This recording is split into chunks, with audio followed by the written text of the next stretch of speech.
And the anxiety, which I talk about often, like the core feature being anxiety, if you have one of the Ys, timid being one of the biggest ones, sensory sensitive, having speech and language issues is an issue, being bilingual, multilingualism, and trying to translate the language, feeling that high expectation, having a learning challenge that may affect processing, to be able to process language, to be able to have, the ability to have give, take, back, forth of social communication. All of these Ys affect an individual's sense of self, but their anxiety in those situations, because they're not able to do so much of the things that others can do, because this Y is preventing it. So it's very important for all our listeners to know that when you're working with treatment providers, really ask, is it more than just being timid?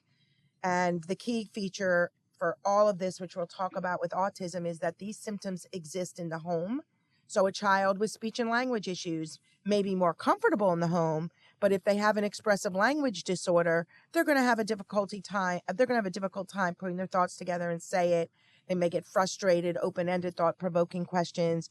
If they're sensory sensitive and you go to a party and it's loud, large, lots of people, they shut down from the sensory piece.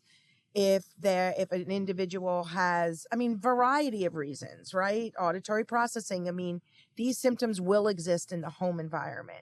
Whereas a timid individual, if there aren't otherwise, will tend to be more comfortable, verbal, expressive, elaborative, initiative, and very, very typical, neurotypical, and very, very appropriate in the home environment.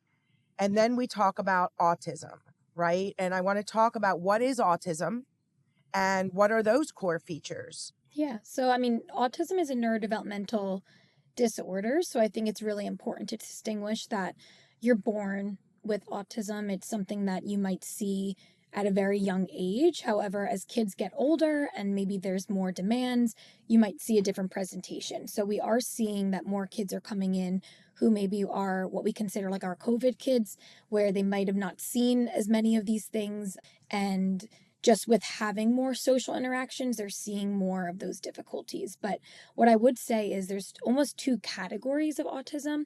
So there's the language and communication piece, which again is that biggest overlap with SM, because many times it has to stem from like social reciprocity, how they do interact. Are they having more of these back and forth conversations, right? Like what do those conversations look like?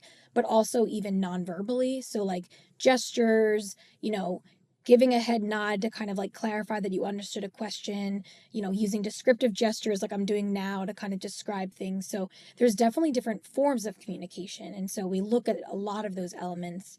And then the other side of it is more like the restricted interest and repetitive behaviors. So this could be what sometimes people think of in terms of quote unquote, like those like OCD like tendencies. So like, are there any repetitive behaviors, what we kind of think of in like these compulsions, kind of like this ritualistic way of having to order things or feeling disrupted when maybe your schedule gets altered. There's little changes of routine, all of those aspects. Also, some sensory components fall into that category as well, which also is a huge overlap with our SM community.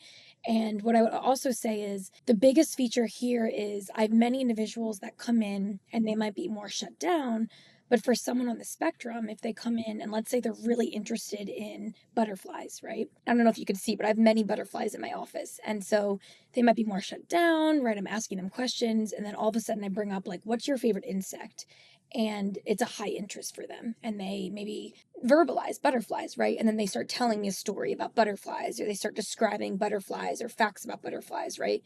So it's not that they necessarily can communicate in various ways, but it's more that when an area of interest is brought up for them, that's where you see more of the elaboration expression come out. So the restricted interest is definitely something that we want to dive deeper into. So I would say, like, when you think about those two categories, then it kind of gives you more information. But the biggest piece is wanting to make sure that you're paying attention to, is your child having some of these challenges in the home-like setting? And if so, like, what does that look like? Because someone with SM might not be having some of these challenges in the home setting. So when you're seeing that core difference between like the school setting and the home setting, that's a big distinction. But if you're someone on the spectrum, you should be seeing kind of a universal challenge in all different settings. And that's something that we definitely want to capture when we do that further testing. You really summed it up great. So I really appreciate it. Things that stand out to me is the social puzzle and the motivation.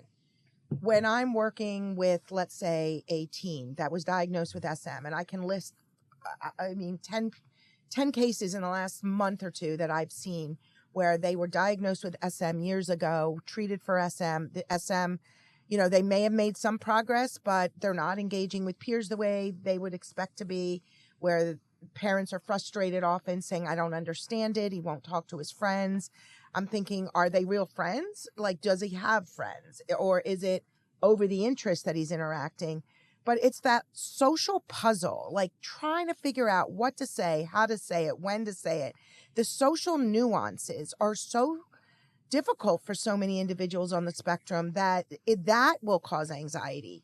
But like what I see in the office often are kids that don't even look anxious, right? They don't look that anxious. It's almost like they don't always know what to say, how to say it, and when to say it. And they seem disinterested in same age peers. Mm-hmm. And then you say to yourself, well, is the disinterest a result of their anxiety, their social anxiety? Or is it a result of their social puzzle, the social puzzle they can't figure out, and they've learned to be avoidant that way? So it's very important when you're working with a clinician to really dive deep into this, because we don't expect parents to know unless obviously they're in the field.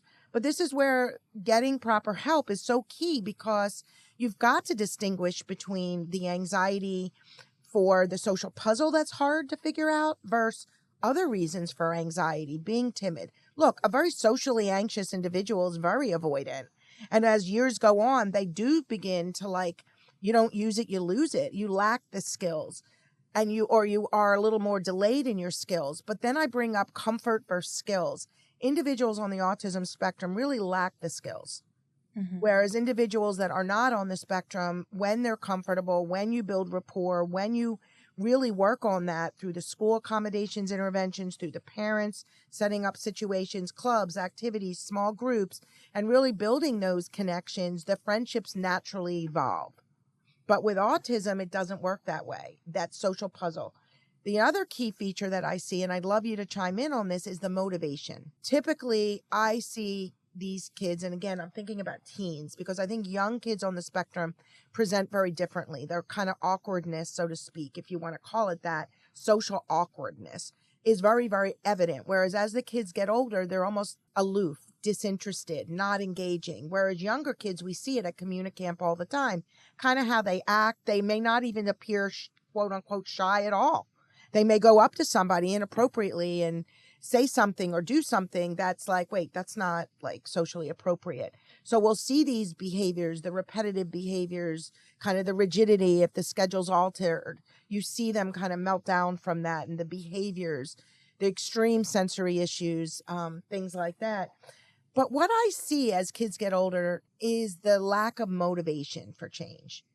And part of it is they're just not interested, for what, like you said, the child or the teen that loves the butterflies.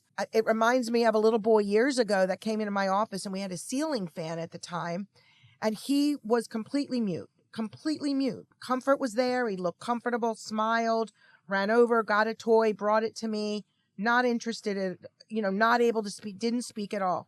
I knew that he liked ceiling fans, so I showed him the ceiling fan. He lit up like there was no other. All of a sudden, he starts talking full sentences, initiating speech, elaborative, everything. He wasn't very responsive, which was interesting and part of his language profile, but he could just list off the Gettysburg Address, as I call it. So that restricted interest was an area of focus that he progressed into speech with. We certainly utilize it as a big shot role. As we form, you know what I mean? He got involved with, ceiling fans and other things that reminded him those were his interests. Mm-hmm. And many kids with autism, highly gifted, highly intelligent, these areas of interest, whatever that might be. It might be math. It might be reading. It might be trains. It might be anything, a million things are often the areas of interest that they like. And that's where they connect with peers, over those areas of interest.